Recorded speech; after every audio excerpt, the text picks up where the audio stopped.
Bike पनि मैले धोएर पुरै रेडी गरेको छु क्या।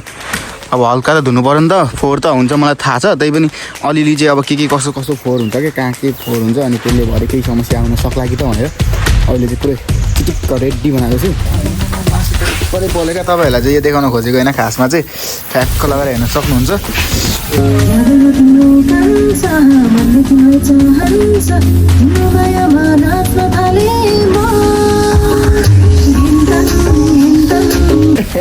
बटरफ्लाई सटरफ्लाई रहेछ। फाइनली अहिले चाहिँ हामी भेटेर आइसक्यौँ। अनि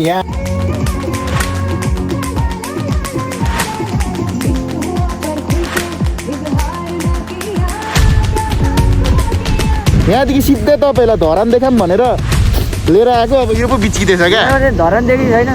अनि धरान देखिन्छ नि भाइ, अहिले हुसे छ नि त, केही छैन हावा बज्ने। मुला यो हुसेले उयो परेको लाइट बलेको धरान हो क्या।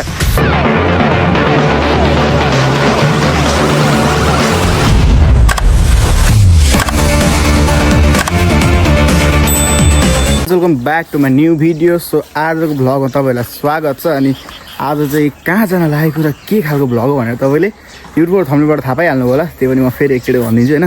आज चाहिँ तिनजुरे बसन्तपुर आजै चाहिँ पुगिँदैन, आज जस्ट भेल्टारसम्म जाने हो, किनभने हामीले ड्युटी अफ गरेर जाने हो नि त। भोलि शनिबार छ, शनिबार छुट्टी भइहाल्यो। अनि आज शुक्रबार चाहिँ 6 बजीसम्म ड्युटी गर्ने, 6 बजीदेखि 7 र 8को बिचमा चाहिँ हामी भेल्टार पुग्ने भनेको छौँ। अनि भेल्टारमा बस्ने आज, अनि भोलि त्यस पछाडि फेरि बसन्तपुरसम्म जाने हो। अनि बसन्तपुर पुगेर इन्जोय गरेको भ्लगहरू तपाईँहरूलाई देखाइहाल्छु। अनि इन्जोय गरे पछाडि टक्क फेरि फर्किने हो। अनि बाइक कुदाउनको लागि चाहिँ हेर्न सक्नुहुन्छ, फुल सेफ्टीसँग ब्ल्याकै ब्ल्याक छ होइन। अनि अब एकछिनमा पन्जा सन्जा आइहाल्छ। बाइक पनि मैले धोएर पुरै रेडी गरेको छु क्या। अब हल्का त धुनु पऱ्यो नि त, फोहोर त हुन्छ मलाई थाहा छ, त्यही पनि अलिअलि चाहिँ अब के कसो कसो फोहोर हुन्छ क्या, कहाँ के फोहोर हुन्छ, अनि त्यसले भएर केही समस्या आउन सक्ला कि त भनेर अहिले चाहिँ पुरै चिटिक्क रेडी बनाएको छु। अनि यतापट्टि ब्यागमा सामानहरू हालेको छु। सो यो ब्यागमा चाहिँ भिभो लेखेको कारण भनेको चाहिँ यो मलाई भिभो नेपालबाट पाएको हो मैले होइन, किनभने म त्यहाँको एउटा प्रमोटर पनि हो नि त। अनि त्यो हुँदाखेरि गिफ्ट पाएको मैले टक्क ब्याग फेरि बबाल छ ट्राभलिङको लागि। यहाँनिर पावर ब्याङ्क सावर ब्याङ्क हाल्ने भित्रैबाट सिस्टम छ, त्यो अहिले म तपाईँहरूलाई देखाउँछु। अनि अहिले म भाइलाई लिन जान्छु। सो आक्रोश पनि जान्छ नि त, अनि आक्रोशलाई लिएर त्यस पछाडि पसल गएर पसल बन्द गरेर राइड सुरु हुन्छ। के कस्तो हुन्छ भिडियो हेर्दै गर्नु होला है त। सो अब चाहिँ हामीहरू निस्किसकेको त टक्क लगाएर पुरै तातो भएर होइन। अनि यतापट्टि अर्को राइडर रेडी भइसक्नु भएको छ टक्क लगाएर, यता पनि एनएस यता पनि एनएस। अनि अब निस्किनु पर्ने हुन्छ हामी चाहिँ भेल्टार होइन। अनि साथी पनि रेडी हुँदैछ। ब्याग फेरि धेरै भयो क्या, एउटा दुईवटा तिनवटा ब्याग छ फेरि आम्मामा। सो अहिले चाहिँ हामीहरू पेट्रोल हाल्न आएको छौँ होइन, पेट्रोल पम्प। अनि पम्प चाहिँ एकदम प्याक छ क्या। फेरि हामी सबैजना गएको छौँ। अब पेट्रोल सेट्रोल हाले पछाडि एकैचोटि भेट्नुपर्ने हुन्छ हामी चाहिँ भेल्टारमा है त टक्क लगाएर। पेट्रोल त त्यस्तो हाल्नुपर्ने आवश्यक त छैन, त्यही पनि बसन्तपुरसम्म जाने बिचमा पेट्रोल पम्प के छिराख्नु भनेर चाहिँ हाल्नै पर्ने हुन्छ। यसलाई अब फुल ट्याङ्क बनाएर यहाँदेखि निस्किन्छौँ है त टक्क लगाएर। सो फाइनली अहिले चाहिँ हामीहरू धरान आइसक्यौँ। अनि हेर्न सक्नुहुन्छ ठ्याक्क मेरो अगाडिपट्टि चाहिँ घन्टाघर छ है त ट्याक्क लगाएर। अनि यो चाहिँ हाम्रो हर्का साम्पाङज्यूको सहर है त, सहर। यो घन्टाघरदेखि ठ्याक्कै उतापट्टि चाहिँ फेरि टोपी सोपी बेच्ने यस्तो बजार जस्तो एउटा सानो केही पनि लागिरहेको हुन्छ। अनि अब चाहिँ ठ्याक्क हामी चाहिँ जानुपर्ने हुन्छ भेल्टार। के छ भाइ, एकदम कस्तो लाग्यो राइड? रमाइलो छ, राइड पनि एकदम बवाल मजा भइरहेछ, तातो भइरहेछ, जाडो चाहिँ भएको छैन। कतिजनाले चाहिँ चिसोमा चाहिँ किन यस्तो राइड हानेको भन्नुहुँदै थियो। हामीलाई चाहिँ त्यति साह्रो चिसो भएको छैन क्या, हेर्दाखेरि चोर जस्तो देखिरहेको होला, तर चोर चाहिँ होइन। तर कसैको मन चाहिँ चोरेको छु बा कतै कतै होइन। यदि छ भने चाहिँ कमेन्ट गर्नु होला ठ्याक्क लगाएर। यहाँदेखि सिधै तपाईँलाई धरान देखाऊँ भनेर लिएर आएको। अब यो पो बिच्किँदैछ क्या, धरान देखि छैन। अनि धरान देखिन्छ नि भाइ, अहिले हुसे छ नि त, हुसे छैन, हावा बज्छ।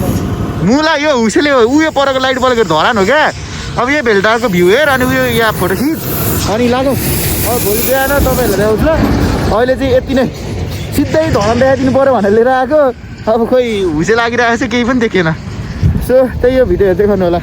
सो फ्यामिली अहिले चाहिँ हामीहरू टक्क लगाएर होटल आइसक्यौँ होइन। अनि बाइकहरू चाहिँ तल छ, अनि हामी बस्ने चाहिँ माथि हो नि त। अनि अहिले चाहिँ हामी जस्ट रुम भिजिट गर्न आइरहेको छु। अनि हाम्रो रुम चाहिँ तपाईँले हेर्न सक्नुहुन्छ, टक्क लगाएर रुम चाहिँ यतापट्टि छ। ओहो बटरफ्लाई बटरफ्लाई बटरफ्लाई सटरफ्लाई रहेछ। फाइनली अहिले चाहिँ हामी भेटेर आइसक्यौँ। अनि यहाँ आएर चाहिँ अब हामीले मासु सासु कसरी खान्छौँ पोलेर भनेर म तपाईँहरूलाई देखाउँछु। त्यो हेर्न चाहिँ नबिर्सिनु होला है त ट्याक्क लगाएर। सो अहिले चाहिँ हामीहरू भेडेटार चोकमा चाहिँ कन्सर्ट भइरहेको रहेछ अनि त्यो हेर्नको लागि जाँदैछु म मेरो भाइ अनि मेरो साथी अनि दिङ दाइ चाहिँ अघि अगाडि गइसक्यो क्या भाउजूसँग अनि टक्क लगाएर माथि अलिक बिगाड हिँड्न गाडीले हान्दैन अहिले कन्सर्ट देखाउँछु है त म तपाईँहरूलाई भिडियो हेर्दै गर्नु है त अब ठ्याक्क त्यहाँ पुगेर म क्यामेरा अन गर्छु ल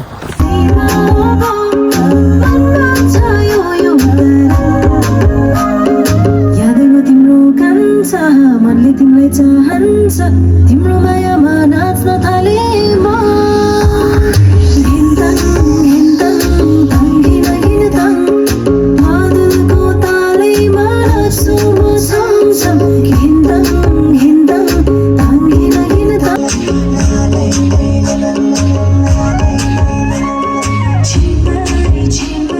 भिन्दै भिन्दै सपना बुझ्छु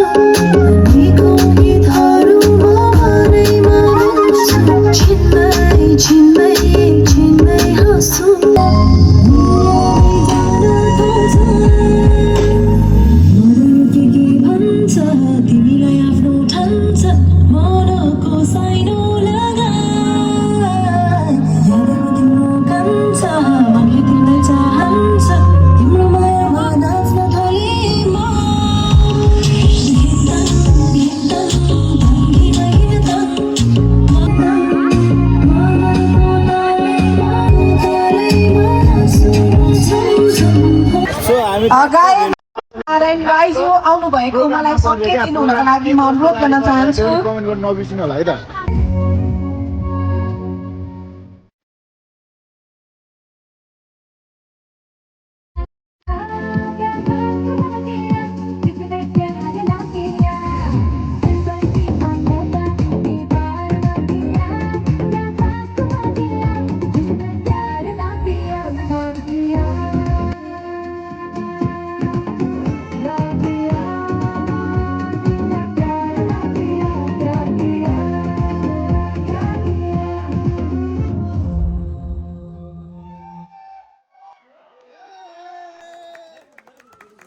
अहिले चाहिँ हामीहरू ठ्याक्क लगाएर होटलमा छौँ अनि यो मासु त परै बोलेका तपाईँहरूलाई चाहिँ यो देखाउन खोजेको होइन खासमा चाहिँ ठ्याक्क लगाएर हेर्न सक्नुहुन्छ यस्तो बवाल देखिरहेको छ यो पोर्क होइन यसलाई चाहिँ हामी पोल्दैछौँ अनि मेन बनाउने मान्छे चाहिँ यता होइसिन्छ होइन उहाँले बनाउनु भएको अनि हल्का पकाउनु मात्रै हेल्प गर्नु पऱ्यो अनि टक्क लगाएर चाहिँ नआए पनि मासु चाहिँ आउँछ क्या अरू केही नआए पनि यो मासु पकाउनु चाहिँ जानिया छ अनि यसलाई चाहिँ यसो घुमाउँदै थिएँ आहा उयो परको डढिसक्यो त त्यो आएको घुमा त्यसलाई आएको देखो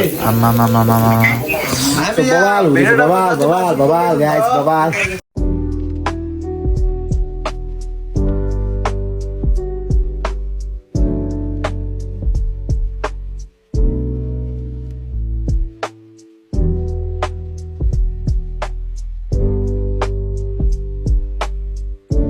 झन्डै मासु त देखाउनै बिर्सिछु तपाईँहरूलाई क्या पकाउँदै खाँदै गर्दा गर्दै झन्डै सकेछ टिकटक लाइभ बसिरहेको थिएँ यो एक्सट्रिमको ग्लास देखेर चाहिँ टिकटक लाइभै ब्यान गरिदियो क्या ब्यान भन्दा पनि सस्पेन्ड गरिदिएको छ यो रक्सी जस्तो देखिँदो रहेछ त्यो भएर पनि होला एल्कोहल भनेर पनि हुनसक्छ के हो त्यो चाहिँ मलाई थाहा छैन होइन टक्क लगाएर हामी चाहिँ एक्सट्रिम खाँदै थियौँ खासमा चाहिँ तर टिकटकले नबुझेर चाहिँ सस्पेन्ड हान्थ्यो अनि अब यति मात्र बाँकी छ टक्क लगाएर पकाउँदै खाँदा त हाम्रो ध्यानै गरिन्छ दाइले पकाएको खाने चाहिँ हाम्रो सबैजना अचार पनि आइसक्यो यस्तो बबाल भइरहेको छ यस्तो बबाल सो आजको टुर चाहिँ हामीले यहीँनिर इन गर्न लागेको होइन अनि टक्क लगाएर अहिले चाहिँ रातिको 11:30 भइसक्यो अनि खाना आइसक्यो अनि खाना खाँदैछु म अब टक्क लगाएर भाइ चाहिँ यता खाँदैछ सबैजनाले चाहिँ हामी 3जनाले चाहिँ लोकल कुखुराको सँग ठ्याक्क खाना खाँदैछौँ साथीले चाहिँ भेजमा खाँदैछ अब खोइ किन भेजै मन परायो भेजै खाने भयो अब तातो दाल हालेर टक्क लोकल कुखुराको मासु अनि यहाँनिर अब ठक्क खाना खाएर चाहिँ आज हामी यहीँ सुत्छौँ अनि भोलि चाहिँ यहाँदेखि निस्किन्छौँ so enjoy this video thank you for the watching everyone bye everyone